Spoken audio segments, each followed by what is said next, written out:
என்ன பண்ண போறோம்னா பரதநாட்டியம் பார்க்க போறோம். பரதநாட்டியத்துல மொத ஆடவும் அதோட பேசிக்ஸும் பார்க்கலாம் வாங்க. மொத ஆடம் தட்டளவு. என்னது? தட்டளவு. ஏன் அது தட்டளவுன்னு பேர் வச்சுன்னா நம்ம தட்டிக்கிட்டே தான் இருப்போம் மாத்தி மாத்தி. அதுக்கு கை இப்படியோ எதுவுமே பண்ணவே கூடாது, இடுப்புல மட்டும் தான் வச்சுக்கணும். நான் தட்டுறதுக்காக இந்த மாதிரி கையில தட்டுறதுக்காக இப்படி வச்சிருக்கேன். நானுமே இடுப்புல தான் வைக்கணும், ஆனா அதுக்காக தான். சரி, ஓகே, முதல் பேசிக்கு போலாம். தலங்கு தலலிக்கு தக்கத்தாரி நினத்தோம் அப்படின்னு சொன்னா இப்படி உட்கார்ந்து பாருங்க. தலங்கு தலலிக்கு தக்கத்தாரி நினத்தோம் இப்படி சொன்னா உட்காருதா ஃபர்ஸ்ட் பேசிக்.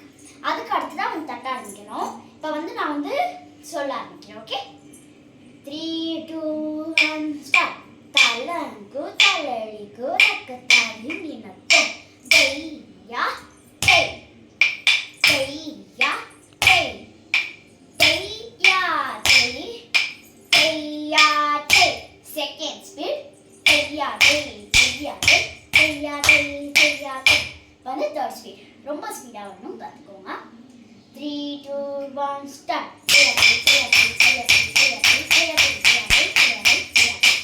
இப்போ என்ன நான் பண்ணேன்னு பார்த்தீங்கன்னா காலை மாற்றி தட்டணும். ஏன்னா தட்டணும்னா தட்டிக்கிட்டே தான் இருக்கணும். ஸோ ஃபர்ஸ்ட் ஒன்னா மாற்றி மாற்றி தட்டணும். 1 1 அது மாதிரி மாற்றி மாற்றி தட்டணும். ஃபர்ஸ்ட் ஸ்பீட் தையா தை. நல்லா கொஞ்சம் யான்னு சொல்றது கேப் இருக்கும். செகண்ட் தையா தை, அதாவது கேப் இருக்காம கண்டினியூஸா போகும். தேர்ட் தையா தை தையா தைன்னு ஸ்பீடா போகும். இதுதான் டிஃபரன்ஸ். இப்போ தட்டோட நல்லா புரிஞ்சிருக்குன்னு நினைக்கிறேன். இப்போ தட்டோட செகண்ட் ஒன் போகலாம். தட்டோட செகண்ட் ஒன்னா தலங்கு தலலிக்கும் நான் சொல்றேன்ல, அது அப்படியே உட்காந்துட்டு ஒரு கால்ல 2 டைம்ஸ். ஃபர்ஸ்ட் ஒன்ல 1 டைம் தட்டணும்.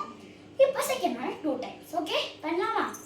தலங்கு தலலிக்கு தக்கத்தாரி நினத்தோம் தையா தை தையா தை ரைட் தையா தை லெஃப்ட் தையா தை. செகண்ட் ஸ்பீட் ரைட் தையா தை தையா தை தையா தை. இப்போ தேர்ட் ஸ்பீட் தையா தை தையா தை தையா தை தையா தை. இதுதான் நான் முதவே சொன்னேன்ல, ஃபர்ஸ்ட் ஒன்று தையா தை. அந்த யா சொல்லும்போது கேப் இருக்கும். Second continuous. Third speed. நான் லைக் பண்ணுங்க, ஷேர் பண்ணுங்க, சப்ஸ்கிரைப் பண்ணுங்க ஃப்ரெண்ட்ஸ்.